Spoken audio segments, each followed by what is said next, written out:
Hello and welcome back for another Torah Tuesday. This week I'm going to take you to an amazing place, the Karnak Temple in Luxor, Egypt. This is far south of Cairo. We flew there with our study tour and we spent several hours exploring the Karnak Temple. In particular, you're about to experience the Hypostyle hall with me. Now, one of the tricky things about recording little video clips for you on this trip is that I did not study ahead of time what I was going to see.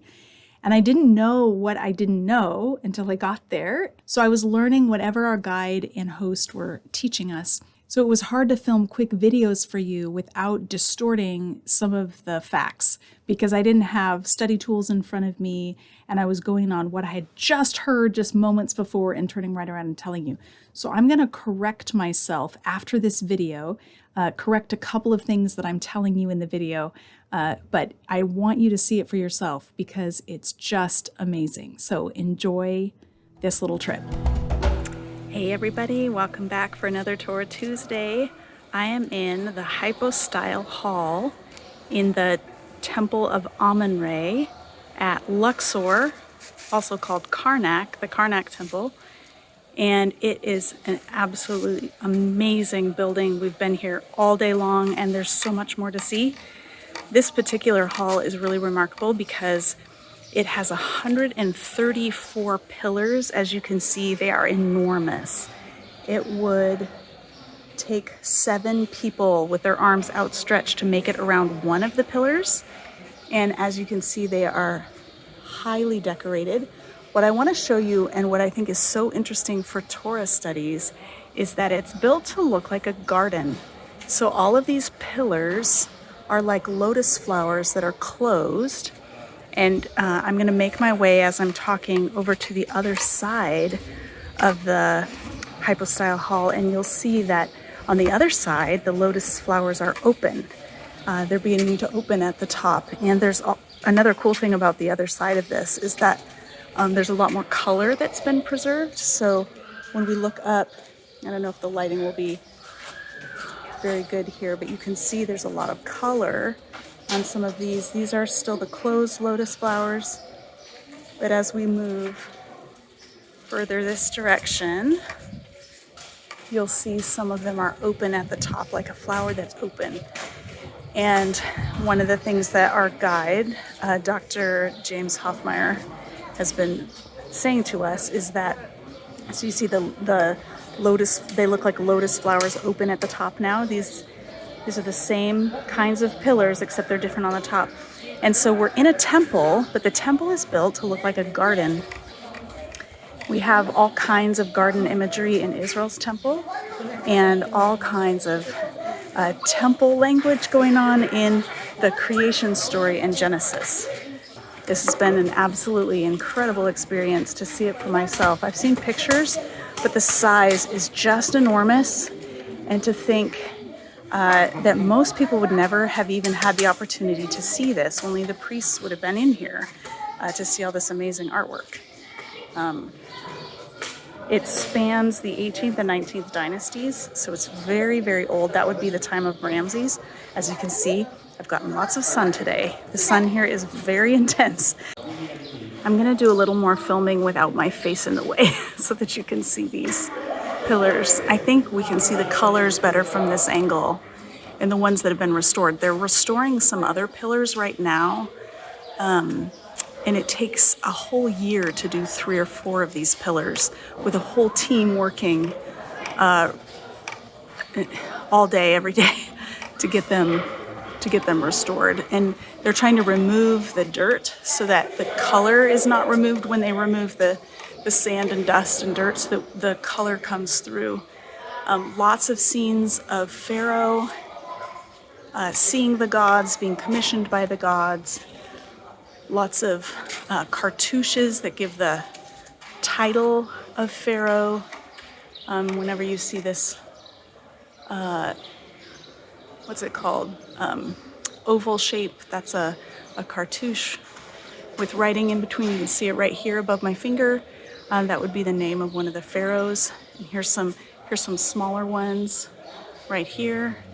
I am not an expert in Egyptian iconography. I do not know how to read hieroglyphics, but it's been really fun to be here with Dr. James Hoffmeier because he just reads the hieroglyphics right off the stone. I'll show you one over here that's cool that I keep seeing everywhere. This one's partially in the sun, so it's a little hard to see. That in the center is the sign of life, and then next to it on either side is the sign for Lower Egypt, and it's a reed, and then we have the sign for Upper Egypt on either side of that, which is a bee or hornet. And that sequence of characters is a way of declaring that Pharaoh is king over Upper and Lower Egypt. So you find it on almost every pillar. There it is again, the same sequence. So I don't know how to read hieroglyphics, but I'm now recognizing that one when I walk around.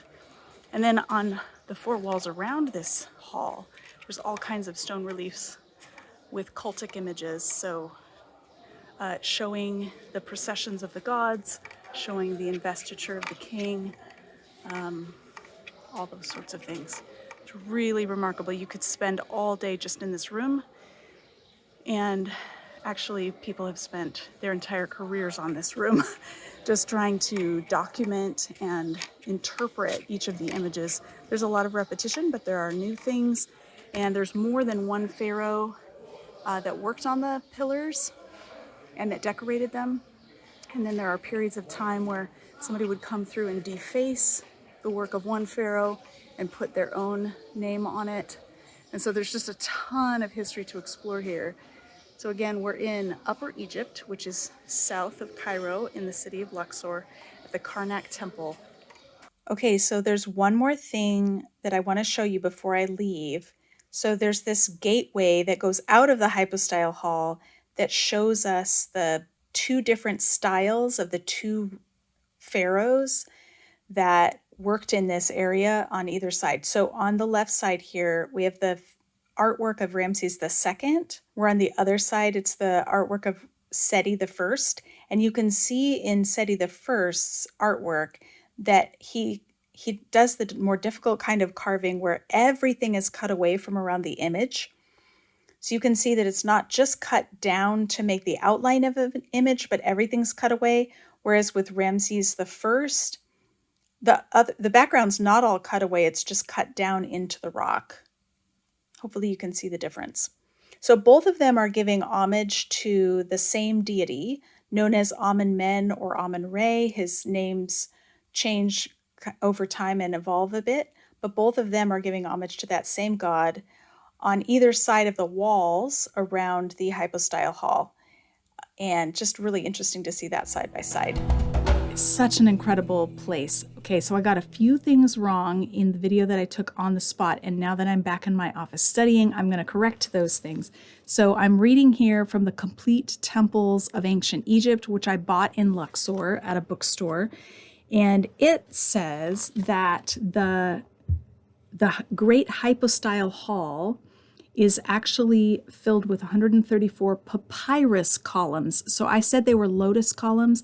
Apparently they're papyrus, which actually makes more sense to me. The open tops of the pillars actually do look more like papyrus than lotus. And I also got the names of the pharaohs wrong. So I'm going to read to you what it says here. The decoration was begun by Seti I and completed by Ramses II. So when I showed you the differences in relief between Ramses and Seti, it was Ramses II and Seti I, or Sethos I, that I was showing you the difference of. One other thing I learned from this book is that you could fit a crowd of 50 people comfortably on the top of one of these pillars, one of the ones that's one of the larger pillars. Some of them are larger than others, and the ones that are open on the top, you could fit 50 people standing on top of them. They are so enormous, and it's just really hard to capture on camera the size and how you just feel like a little ant walking around in this giant forest of papyrus plants looking up at the sky. Next week when we come back, I'm going to take you to one of my favorite sites that we saw, the Ramesseum, the funerary temple of Ramses II. I can hardly wait. Have a great week.